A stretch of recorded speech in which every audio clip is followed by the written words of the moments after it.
Bahwa ada jimat lah, yang katanya jimat ini bisa menolak bala, bisa mendatangkan manfaat dan menolak bala. Mungkin dia bentuknya apa? Kalung atau gelang atau cincin atau benda-benda tertentu. Ketika benda tersebut dilempar umpamanya ke api, dia nggak bisa menyelamatkan diri. Atau dia terbang menyelamatkan diri bisa? Nggak bisa. Atau dilempar ke kali atau ke laut, kemudian dia bisa berenang minggir sendiri, juga nggak bisa. Atau ketika dia dipatah-patah, kemudian dia bisa nyatu dengan sendirinya, juga nggak bisa. Bagaimana benda yang selemah itu tidak bisa menyelamatkan dirinya sendiri, kok dia bisa menyelamatkan kita? Nah, itu termasuk analogi yang disebutkan oleh para ulama. Kemudian dari sisi yang ketiga, tadi sisi yang pertama dia tidak bisa menciptakan. Sisi yang kedua, dia tidak bisa menolong dirinya sendiri. Sisi yang ketiga, para ulama menyebutkan Tuhan-Tuhan yang disembah selain Allah, baik itu berupa patung atau berupa apalah, benda apa, maka dia tidak memiliki apa-apa, tidak punya apa-apa. Beda dengan Allah Subhanahu wa ta'ala. Allah mempunyai segala, semuanya milik Allah. Semuanya Allah yang menciptakan. Semuanya Allah yang memberikan manfaat dan memberikan madarat. Tapi Tuhan selain Allah nggak bisa, dia nggak punya apa-apa. Nah, ini yang disebut dengan apa? Menjadikan Allah Subhanahu wa ta'ala satu-satunya zat yang berhak diibadahi. Makanya makna dari kalimat la ilaha illallah itu yang benar dan yang sempurna menerjemahkannya apa? Tidak ada Tuhan yang berhak disembah selain Allah. Harus ada tambahan yang berhak disembah. Jadi tidak cukup seorang mengatakan la ilaha illallah, itu maknanya tiada Tuhan selain Allah. Enggak cukup. Tiada Tuhan yang berhak disembah selain Allah. Kenapa? Karena Tuhan selain Allah itu ada. Kalau orang hanya menerjemahkan tiada Tuhan selain Allah, ada. Tuhan selain Allah ada. Orang menyembah matahari ada. Orang menyembah batu ada. Orang menyembah salib ada. Orang menyembah sapi ada. Dan mereka itu adalah Tuhan. Kenapa Tuhan? Karena mereka disembah. Berarti kalau mengatakan tiada Tuhan selain Allah, maka ini menyelisihi realita, menyelisihi kenyataan yang ada di masyarakat. Nyatanya ada Tuhan selain Allah yang disembah.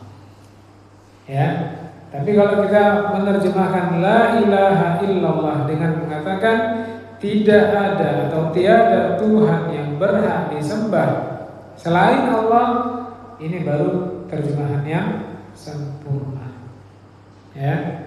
Karena memang orang Arab itu menyebutkan kalimat la ilaha itu ada kalimat yang tersembunyi. Apa kalimat yang tersembunyi itu? Haqqan. La ilaha haqqan illallah. Kenapa mereka sembunyikan kalimat itu? Karena memang susunannya seperti itu. Di dalam bahasa Arab susunannya seperti itu. Ya. Sama seperti kita bilang, kamu mau pergi kemana? Jawabannya ke pasar. Ada gak kalimat yang disembunyikan? Ada. Apa? Saya mau pergi ke pasar. Tapi kenapa ini gak disebutkan? Kamu mau pergi kemana? Ke pasar.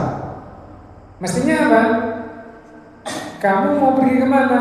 Saya mau pergi ke pasar. Tapi kenapa kita gak menyebutkan kalimat lengkap itu? Karena umumnya kita sudah mengetahui kalimat yang tersembunyi itu apa maknanya.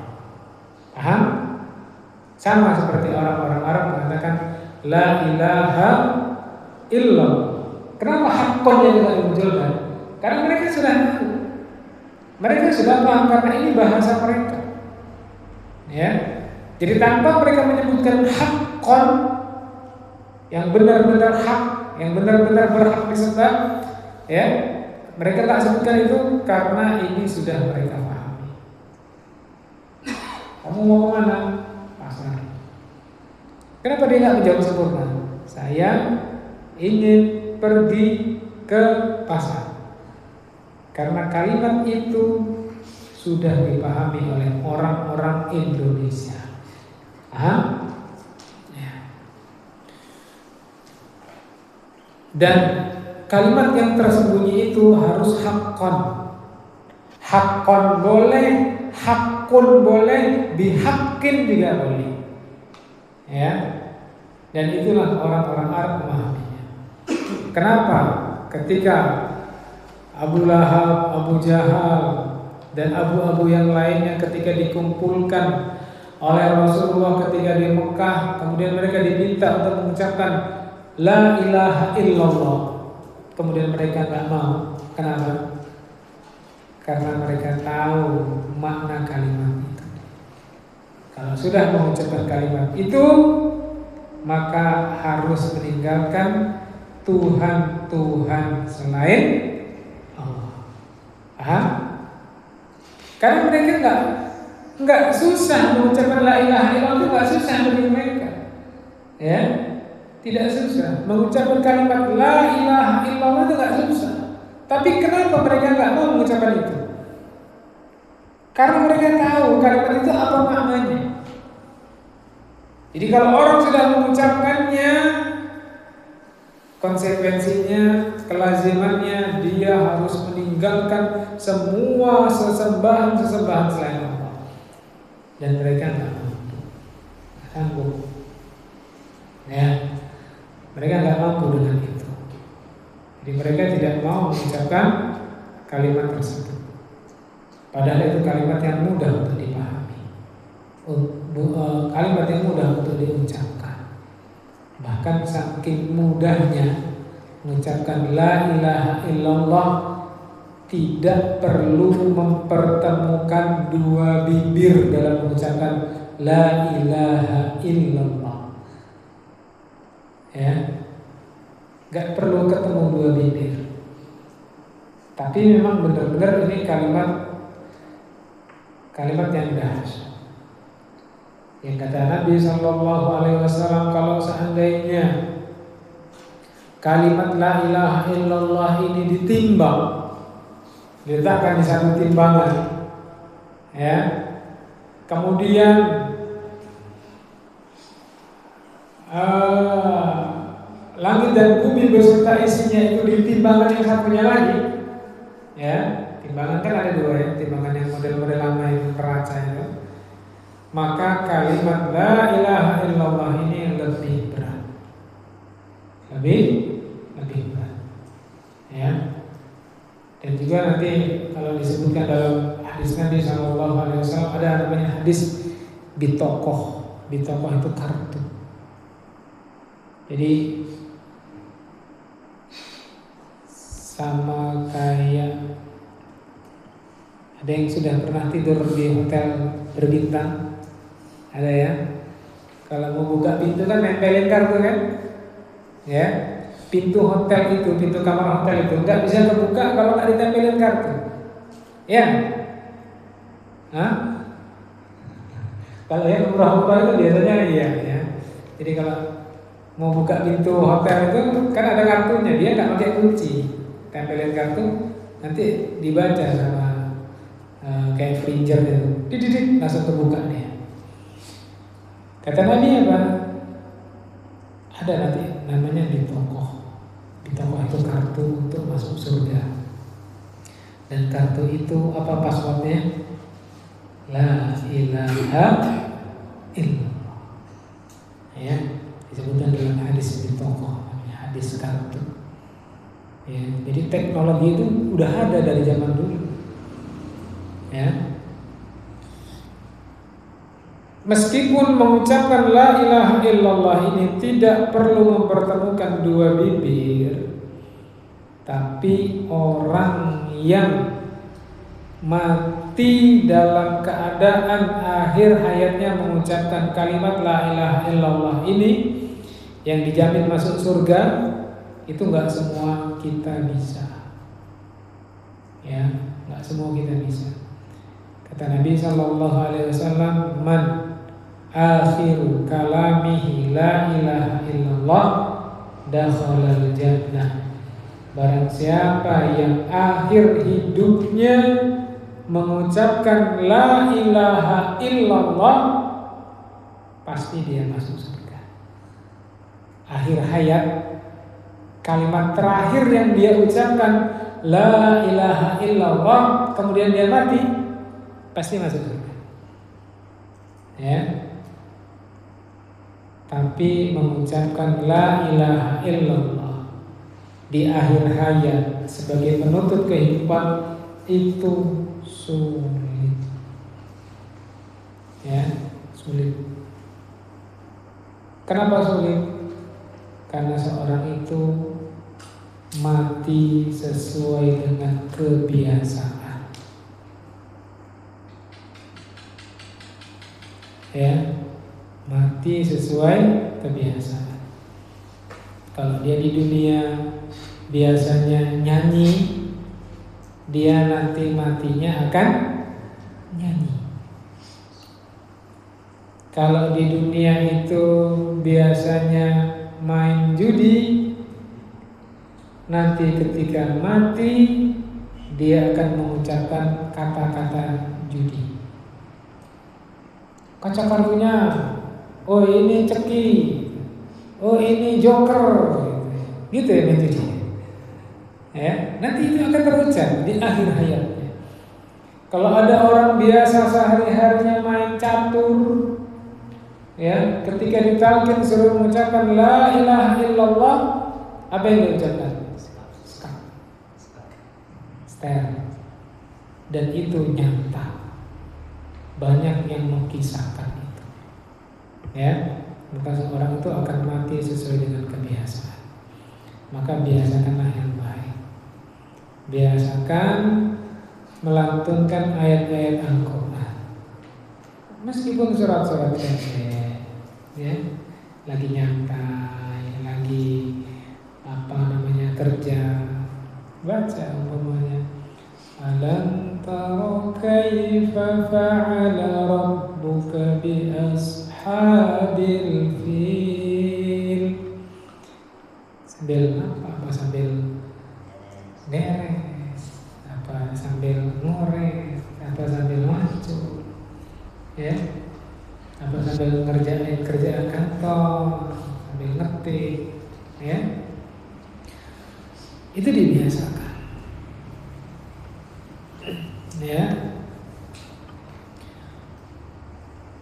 Makanya kita meskipun susah, tapi harus ada upaya. Makanya kalau kita nunggu orang yang detik-detik sakaratul maut, mau meninggal dunia, itu dibimbing untuk mengucapkan kalimat itu. La ilaha illallah. Ya, kalau dia sudah bisa mengucapkan itu, sudah, jangan ditalkin terus. Ya, pokoknya dia orang kalau udah sakaratul maut kan sudah payah ngomongnya ya. Matanya ini sudah mau buka susah. Jadi kita bisikkan atau kita bacakan, kita talkinkan. Ayah atau ibu, ikutin saya. La ilaha illallah. Kalau dia bilang la ilaha illallah, sudah, jangan ditalkin lagi. Kenapa? Karena kita berharap ucapan itulah ucapan yang terakhir dia meninggal dunia. Tapi kalau dia sudah ditalkin, ya setelah ditalkin dia bilang la ilaha illallah. Kemudian beberapa menit dia bilang aus gitu. Mungkin dia mau minum, kasih minum. Tapi setelah itu ditalkin lagi. Karena kalau nggak ditalkin, akhir ucapannya apa? Aus. Ya, talkin lagi. La ilaha illallah. Kalau dia ngikutin, stop. Ya, dan jangan terus ditalkin, jangan. Karena itu akan membuat dia itu kesusahan. Ya, sama kayak kita lagi sakit gigi, ya. Kemudian istri kita itu ngomong keras, gimana perasaannya? Hah? Kita lagi sakit gigi, nahan sakit, istri kita itu ngoceh terus, ngomongnya, ini, jengkel nggak gitu? Sama orang yang sudah nazar, sudah sakaratul maut itu, sudah kalau dia sudah bisa mengucapkan itu, diam. Jangan diajak bicara dan nggak perlu lagi ditalkin. Kecuali kalau dia ngomong dengan omongan yang berbeda, bukan ucapan la ilaha illallah, baru ditalkin. Ya, atau kalau mau dibacakan Yasin boleh. Jadi orang yang mau meninggal dunia, yang mau wafat itu boleh dibacakan Yasin. Ya, kata Nabi SAW, Iqra'u mautakum surat Yasin. Bacalah surat Yasin bagi orang yang mau meninggal dunia. Bacalah surat Yasin di hadapan orang yang mau meninggal dunia. Apa tujuannya? Untuk memudahkan, ya, memudahkan nazar. Tahu nazar? Nazar itu artinya proses pencabutan nyawa. Karena itu adalah sakit yang paling sakit yang dirasakan oleh manusia. Ya. Pernah merasakan sakit yang paling sakit apa? Ketimpa duren? Belum pernah. Apa sakit yang paling sakit yang pernah dirasakan? Numbur, jatuh. Sakit yang paling sakit yang dirasakan oleh manusia itu ketika nyawa itu ditarik. Itulah sakit yang paling sakit. Maka tadi kalau kita mendampingi orang yang sedang nazar, sedang dicabut nyawanya, sudah bacakan sekali saja talqin tadi, la ilaha illallah. Kalau dia sudah bisa, sudah. Lalu kita baca Yasin boleh, memperdengarkan dia baca Yasin. Ya. Bagaimana sakitnya orang yang dicabut nyawa? Ya bayangannya gini. Kuku itu kan nempel di bagian kecil di tubuh kita. Ya. Kalau kuku ini ditarik pakai tang sampai lepas, sakit nggak? Sakit.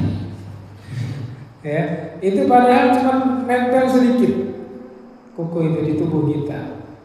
Ya, bagaimana nyawa itu yang nempel di seluruh tubuh kita, dicabut, nyabutnya pelan-pelan tanpa dibius.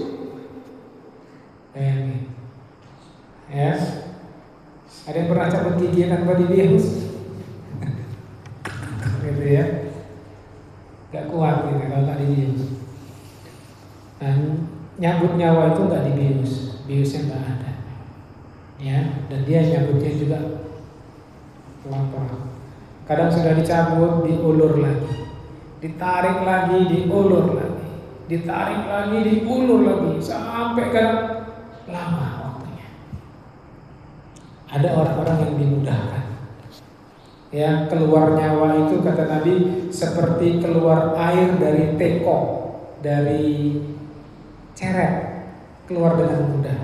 Meskipun begitu dia juga merasakan sakit, sama merasakan sakit. Rasulullah Shallallahu Alaihi Wasallam itu mudah wafatnya, tapi Rasulullah merasakan sakit yang luar biasa. Sampai beliau mengatakan innalil mauti lasakarat. Sesungguhnya di dalam kematian itu ada sakarat. Ya, sakarat itu orang-orang sekarang bilangnya sakau. Sakau itu kan singkatan sakaratul maut. Ya, kalau ada orang sakau karena narkoba itu sakau dia, ya kayak gitu sakaratul maut, sakitnya nggak karuan. Ya,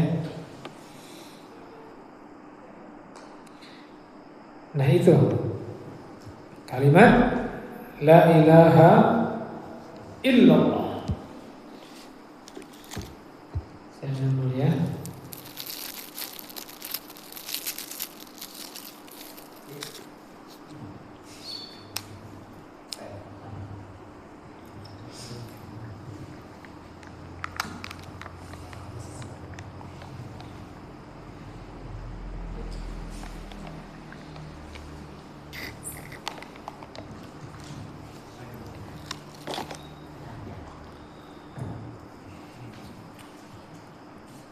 Kita lanjutkan.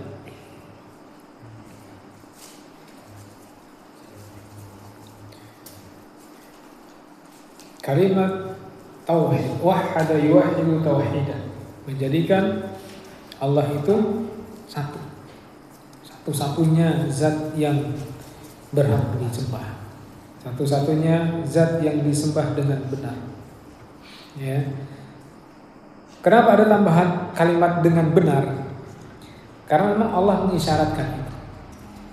Dzalika bi anna Allah huwal haqq wa anna ma yad'una min dunihi huwal batil. Di dalam Al-Qur'an disebutkan. Yang demikian itu dikarenakan Allah lah Tuhan yang berhak disembah. Dan selain Allah adalah Tuhan-Tuhan yang batil. Ya, Tuhan-Tuhan yang tidak layak untuk disembah. Kemudian pembagian tauhid terbagi menjadi 3. Apa saja? Rububiyah, uluhiyah, asma wa sifat. Pembagian ini juga dimunculkan oleh para ulama dari hasil istiqra. Istiqra itu membaca semua referensi-referensi dari Al-Quran dan hadis-hadis, sehingga mereka menyimpulkan tauhid itu ada 3. Yang pertama rububiyah, yang kedua uluhiyah, yang ketiga asma wa sifat. Apa itu rububiyah? Rububiyah itu meyakini bahwasanya Allah lah yang mencipta. Hanya Allah yang mencipta, yang memiliki, yang mengatur, yang menguasai, yang merajai, yang menghidupkan, yang mematikan, yang memberi rezeki. Ya. Itu namanya tauhid rububiyah. Dia kaitannya dengan apa? Perbuatan-perbuatan Allah. Ya, jadi rububiyah itu meyakini hanya Allah lah yang mampu untuk melakukan itu. Ya. Kalaupun ada kesamaan, itu hanya kesamaan nama. Seperti manusia bisa mencipta, ya kan? Tapi hakikat penciptaannya berbeda. Dari mana bedanya? Kalau manusia itu mencipta, pada hakikatnya dia bukan mencipta, meskipun dinamakan dengan mencipta, tapi dia hanya merubah dari satu bentuk ke bentuk yang lain. Ya, contoh umpamanya siapa yang menciptakan HP? Dia itu hanya mengumpulkan komponen.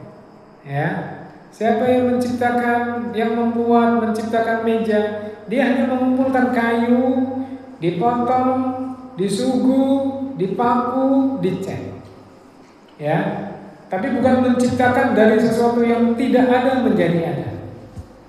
Tapi kalau Allah yang menciptakan, Allah menciptakan dari yang tidak ada menjadi ada. Ya, seperti tadi menciptakan lalat, menciptakan nyamuk, ya, menciptakan manusia dari yang tidak ada menjadi ada. Tapi kalau manusia hanya merubah bentuk. Ya, yang tadinya tanah dirubah menjadi bata. Ya kan?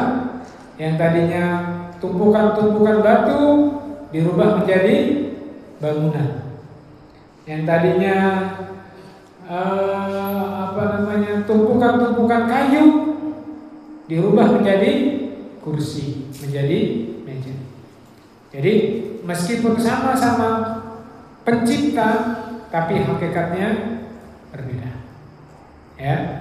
Jadi rububiyah itu kaitannya dengan perbuatan-perbuatan Allah. Ya. Dan tauhid ini diyakini oleh seluruh manusia, baik yang mukmin dan juga yang kafir. Ya, siapa yang menciptakan langit, siapa yang menciptakan bumi, siapa yang menurunkan hujan, siapa yang menumbuhkan tumbuhan, siapa yang menghidupkan, siapa yang mematikan. Semua manusia mengatakan Allah. Sampai Fir'aun pun mengatakan Allah. Tak ada yang menolak. Ya, tak ada yang menolak tentang tauhid rububiyah. Ya. Namun tauhid rububiyah ini punya kelaziman, yaitu apa? Tauhid uluhiyah. Nah, tauhid uluhiyah inilah intinya tauhid. Seorang harus menjadikan Allah satu-satunya sesembahan yang disembah dengan benar.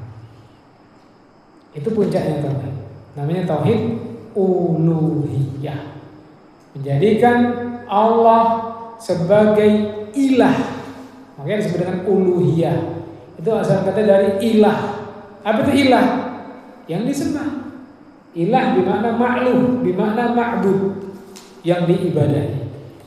Jadi menjadikan Allah satu-satunya ilah yang disembah dengan benar.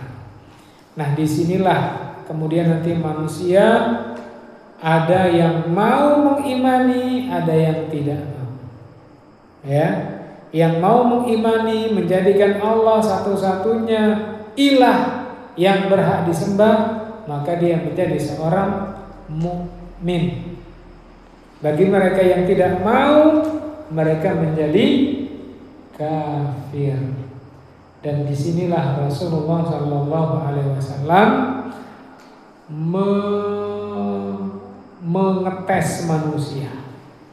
Dari sinilah Rasulullah SAW meminta manusia untuk mengucapkannya. Barang siapa yang mengucapkannya dia masuk ke surga, ya. Dan barang siapa yang enggan maka dia diperangi pada waktu itu. Ya. Pada waktu itu diperangi bagi mereka yang tidak mau mempersaksikan, ya, bahwasanya Tuhan yang berhak disembah itu hanya Allah saja, ya, yang tidak mau ditantang perang, ya. Kenapa tauhid rububiyah itu melazimkan tauhid uluhiyah? Karena Allah itu di dalam melakukan semuanya serba sendirian. Yang menciptakan, Allah sendiri menciptakan alam semesta beserta isinya Allah sendiri, tidak butuh terhadap pembantu, ya. Yang mengatur alam semesta, yang memberikan rizki seluruh makhluk-makhluknya, yang menghidupkan, yang mematikan, Allah sendiri yang mengerjakan itu tanpa ada pertolongan dari makhluk-makhluknya. Maka ketika Allah bersendiri di dalam mengatur alam semesta, maka Allah juga layak sendiri di dalam peribadatan, ya. Maka Allah sangat murka jika ada orang punya Tuhan-Tuhan tandingan, menyembah Allah tapi juga punya sesembahan selain Allah. Allah sangat marah, ya. Kenapa? Karena itu haknya Allah. Ketika saya menciptakan bumi beserta isinya, memelihara manusia, menciptakan manusia, menjamin rizkinya, menghidupkan, mematikan, menumbuhkan tanaman, menurunkan hujan, maka saya pun bersendirian di dalam menjadi Tuhan. Maka Allah sangat marah ketika ada orang menjadikan Allah sebagai Tuhan, tapi dia juga menjadikan yang lainnya juga sebagai Tuhan, ya. Waktunya sholat, tapi waktunya satu suro dia bakar minyak, dia mandikan keris, dia tabur bunga di perempatan-perempatan, dia punya sesajen. Allah marah, kenapa? Karena dia telah menandingi Allah Subhanahu wa taala. Ya, kita aja, Pak, kalau istri kita bilang, Masya Allah, mantan saya dulu, ya, cerita tentang mantannya, banding-bandingin dengan kita, apa perasaan kita? Woi, kamu ini kurang ajar, ya, nggak ngargain saya. Ya, saya ini suami kamu, jangan banding-bandingin saya dengan mantan kamu, ya. Gitu nggak kita? Marah kita, ya. Mantan saya dulu ganteng, wah, kita udah marah gitu kan, ya. Mantan saya dulu perhatian, mantan saya dulu kaya, mantan saya dulu nggak mukul saya. Marah nggak kita? Marah kita digituin. Merasa nggak dihargai, ya. Merasa tidak dihargai. Padahal kita dengan orang tadi itu masih satu level, masih sama-sama manusia. Bagaimana Allah dibanding-bandingkan dengan makhluknya, ya, dengan makhluknya. Ibaratnya ada orang apa namanya, dia buat bakso sempol umpamanya, ya, makanan sekarang yang lagi keren sempol, dia buat sempol, ya. Kemudian ada yang beli, kemudian yang beli bilang gini, sempol ini sama kayak muka mamang itu. Marah nggak dia? Dibandingin dengan ciptaannya. Muka kamu kayak sempol yang kamu buat itu persis benar. Marah nggak dia kira-kira? Ini pelecehan, ini penghinaan.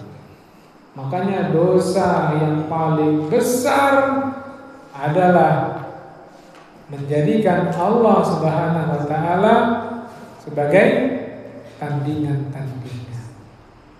Ada tandingan-tandingan selain ya, maka Allah tidak mengampuni dosa kesyirikan. Karena itu melukai kehormatan Allah. Ya. Kita saja kehormatan sebagai seorang suami, kepala rumah tangga, kalau dilecehkan gimana? Nggak terima, ya, nggak terima kita. Apalagi ini Allah Subhanahu Wa Taala. Babil Allah. Berapa menit lagi kita? 2. Baik. Jadi uluhiyah itu puncaknya tauhid. Kalau ada orang mengimani tauhid hanya sebatas rububiyah, tapi tidak mengimani uluhiyah, belum dinamakan seorang muslim. Ya, meskipun orang itu meyakini yang menciptakan Allah, yang menghidupkan Allah, yang mematikan Allah, yang menciptakan langit Allah, yang menciptakan bumi Allah, yang menurunkan hujan Allah, yang mengatur alam semesta Allah, tapi hanya sebatas itu, belum memasukkan dia ke dalam Islam. Ya, karena tidak ada bedanya antara dia dengan orang-orang kufar Quraisy. Orang-orang kufar Quraisy ketika ditanya, wala in sa'altahum man khalaqas samawati wal arda la yaqulunna Allah. Kalau engkau bertanya kepada orang-orang kufar Quraisy, siapa yang menciptakan langit dan bumi, mereka akan menjawab, yang menciptakan langit dan bumi adalah Allah. Ya. Siapa yang mengatur alam semesta? Allah. Bahkan mereka tahu ketika saat genting, saat darurat, mereka hanya meminta keselamatan kepada Allah, tidak kepada yang lain. Ya, ketika mereka naik perahu di tengah-tengah laut, diombang-ambing oleh ombak, ya, mereka berdoa kepada Allah dengan khusyuk. Ya Allah, selamatkan kami, ya Allah, lindungi kami, ya Allah, selamatkan kami dari mara bahaya. Ya, gitulah manusia ketika dia sedang genting, kalbunya itu terpaut dengan penciptanya. Tapi tatkala Allah selamatkan sampai ke daratan, mereka pun melakukan kekufuran, kesyirikan. Ya itulah manusia. Kita azan dulu, nanti yang azan kita lanjut dan kita buka tanya jawab.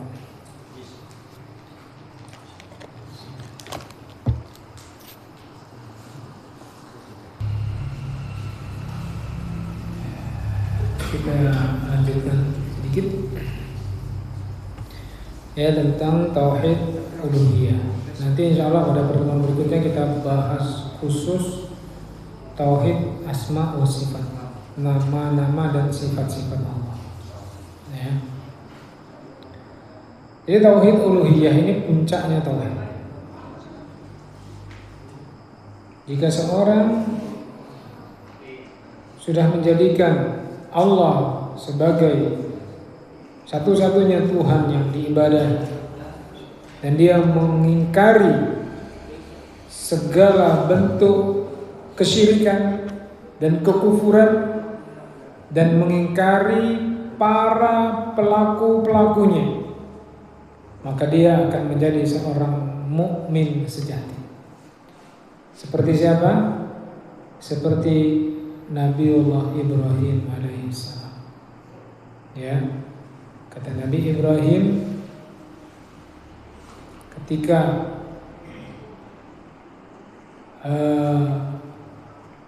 ayahnya, siapa ayahnya? Azar, ya, menyembah berhala dan mengajak, bukan hanya ayahnya dan kaumnya menyembah berhala, ya, dan Ibrahim diajak untuk menyembah berhala. Maka Nabi Ibrahim mengingkari itu. Ya, mengingkari sesembahannya dan mengingkari pelakunya. Wa bada bainana wa bainakumul adawatu wal baghdha hatta tu'minu billahi wahdah.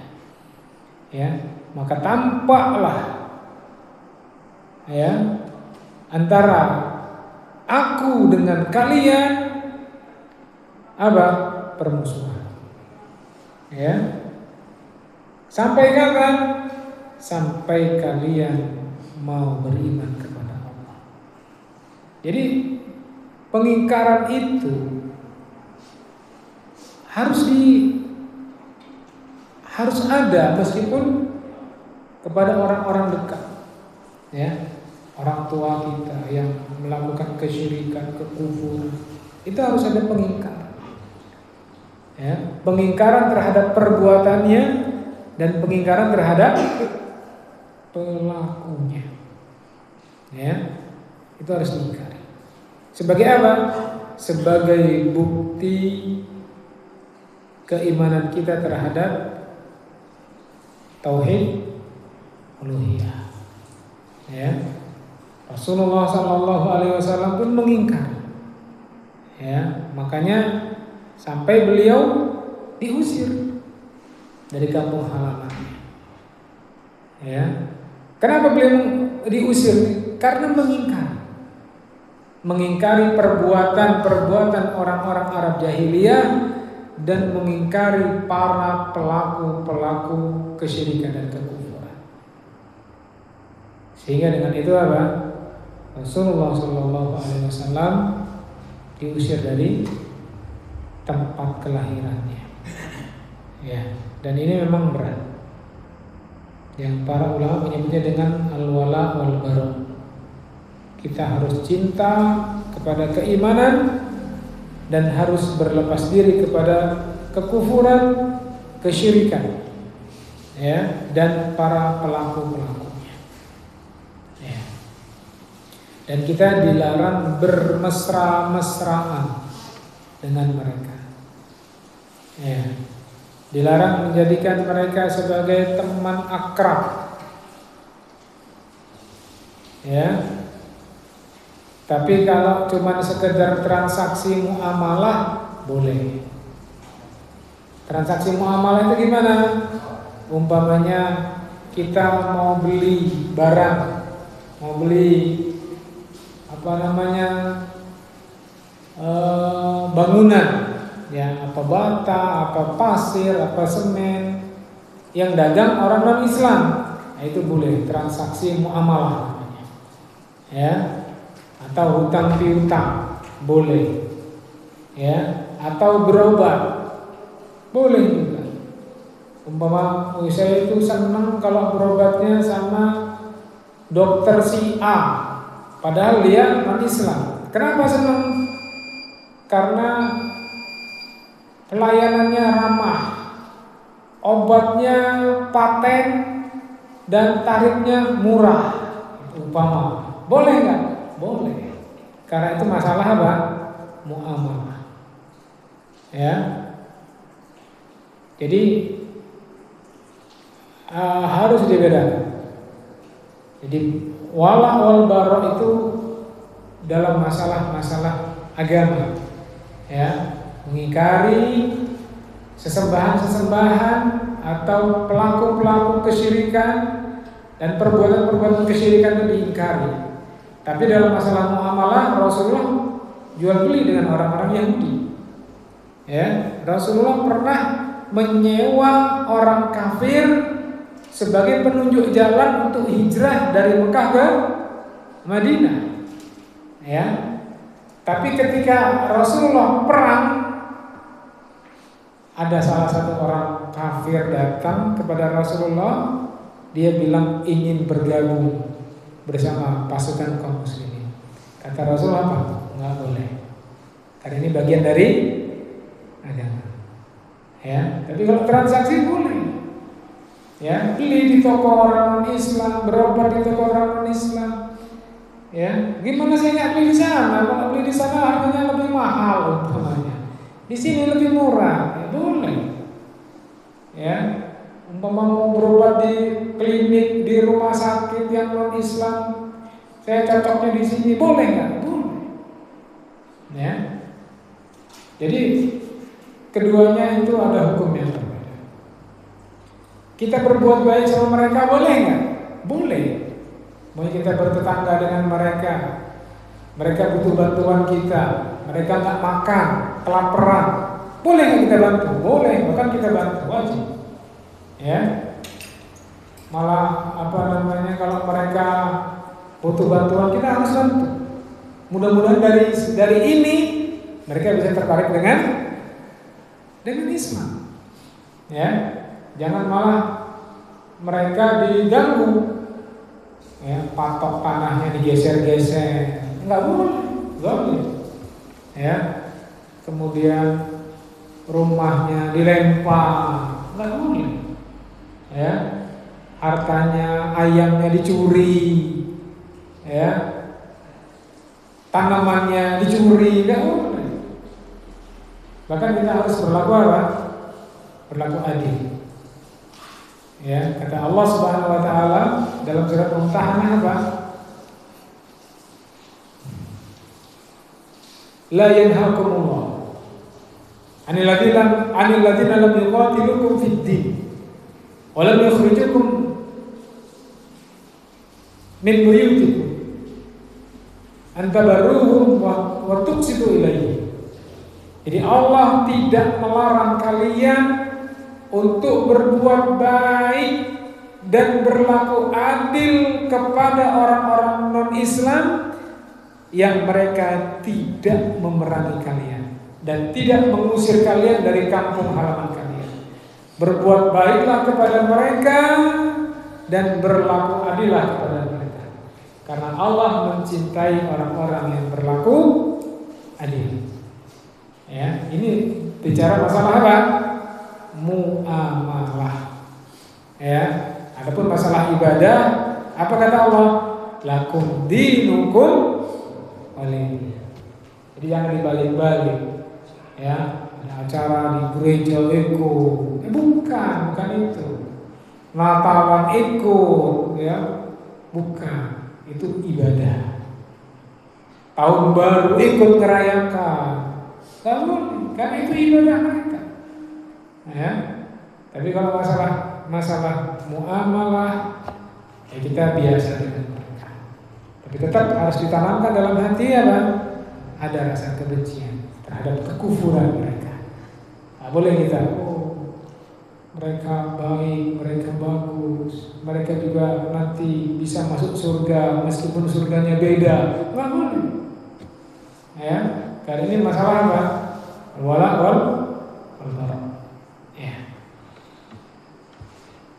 Mungkin itu yang bisa kita pelajari. Insyaallah nanti kita akan lanjutkan pada pertemuan berikutnya, ya, tentang tauhid asma wa sifat. Karena ini pelajaran inti, pelajaran mendasar, ya, pelajaran yang paling pokok bagaimana kita menyikapi. Ya, jadi Allah itu mengatur dua sisi ini yang begitu detail. Ya, dalam masalah muamalah kita saling memberikan toleransi. Ya, dalam masalah ibadah, lakum dinukum waliy. Kita nggak boleh ganggu. Kita nggak ikut perayaan mereka, tapi kita nggak boleh mengganggu mereka dengan neror, bom, nggak boleh. Ya, dengan menakut-nakuti mereka, ngeprank juga nggak boleh. Ya, kita bawa tas semuanya kita lemparin ke dalam gereja yang mereka lagi ibadat, kita bilang ini bom, gitu, nggak boleh. Ya, nggak boleh. Ya, bisa dipahami ya. Baik, sisa waktu yang ada, kalau ada yang mau bertanya sebelum kita sholat isya, satu atau dua pertanyaan kalau ada. What? Not what? Not call? Oh iya. Dan tauhid dan ada kaitannya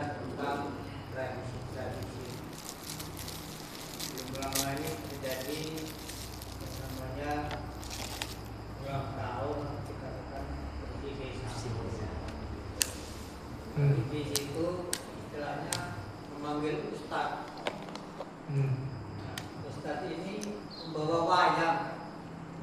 Wayang. Sekarang teman wayang itu apakah ada di dalam Islam? Itu gimana? Ya, bersih desa itu nanti dilihat apa acaranya.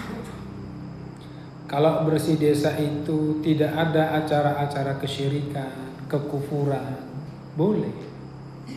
Ya, makanya bersih desa kita bersihin siring, ya kan? Kita bersihin lapangan, kita bersihin balai desa karena banyak sawangnya, kita cat lagi, boleh. Tapi kalau sudah menjurus kepada kesyirikan, ya, umpamanya kita harus bersihkan dari roh jahat, ya, kita harus mengadakan ritual ini, ritual itu, harus pasang ini, pasang itu, harus kembang 7 rupa, harus ada ayam hitam, ayam panggang, ayam geprek, ya. Nah, ini udah nggak benar ya kayak gini. Ya. Biasanya Ustaz, ayam panggang itu dimakannya sama ketan hitam yang pulen juga. Biasanya. Iya. Pokoknya masalah makan memakan itu kalau dia tidak ada keyakinan nyeleneh, boleh. Maunya bersih desa, yuk masing-masing warga bawa nasi sendiri-sendiri, ya boleh. Nanti kita makan bareng di balai desa, boleh. Ya, yang penting acaranya itu jangan ada kesyirikan, kekufuran, kemaksiatan. Ya. Kalau dia wayang boleh enggak? Kalau dia mengkait-kaitkan dengan mistis jadi enggak boleh. Ya. Tapi kalau dia mau berdakwah lewat wayang, umpamanya dia cerita-cerita yang syar'i gitu. Ya, wayang ini hanya sekedar permisalan, itu masih ada celah untuk dibolehkan. Ya. Tapi kalau dia sudah mengkaitkan nanti ada Broto Seno yang akan mendatangkan wabah bencana di desa ini, kalau kita tidak mengadakan acara sedekah bumi yang menyiapkan ada menyan, ada kepala kebo, ada segala macam, itu udah nggak beres. Itu pasti ujung-ujungnya mempersembahkan untuk jin. Ya, jin dari kalangan syaitan. Dan itu kekufuran yang boleh. Ya, maka bagi tokoh agama hendaklah mereka meluruskan, bukan melestarikan. Paham? Ya. Jadi itulah tugasnya tokoh agama, meluruskan. Ada yang salah, diluruskan. Ya, sama seperti orang ngangon bebek. Ya, bebek itu sampai ribuan. Kalau ada yang keluar, ya disuruh masuk. Ya, kalau ada yang ke jalan, disuruh masuk lagi. Ya. Karena itulah tugasnya seorang ustadz, seorang dai, bukan melestarikan, tapi meluruskan. Berat, ya berat. Berat, dan pasti dia akan mendapatkan komentar-komentar miring, nyinyir. Pasti dibilang, oh itu, ya, tidak menghormati leluhur. Ya, kiblatmu memang di Arab, tapi leluhurmu kan dari Nusantara. Dan seterusnya omongan-omongan yang kadang ya kayak gitulah. Ya, tapi tetap seorang dai itu nanti kelak akan ditanya di akhirat. Ya, makanya Nabi itu berkali-kali mengatakan apa? Allahumma syahid ala qad ballaghtu. Ya Allah, saksikan aku telah menyampaikan risalah ini. Ya, karena berat, menyampaikan risalah itu berat. Di tengah-tengah masyarakat yang bertentangan dengan kita, ya, yang melakukan kesalahan, kemudian kita datang ingin meluruskan, wah jangan main-main, bisa nyawa taruhannya, ya, nyawa taruhannya. Makanya Allah memerintahkan untuk apa? Bersabar. Ya, sampaikan dengan cara yang baik, yang bijak, sabar dan berdoa. bukan malah melestarikan ya tradisi yang salah. Bukannya diluruskan malah dilestarikan. Demikian, mudah-mudahan bermanfaat untuk kita semua. Kita akhiri dengan doa kafaratul majlis. Subhanakallahumma bihamdika asyhadu an la ilaha illa anta astaghfiruka wa atubu ilaik. Ila taufiq wal hidayah. Assalamualaikum warahmatullahi wabarakatuh.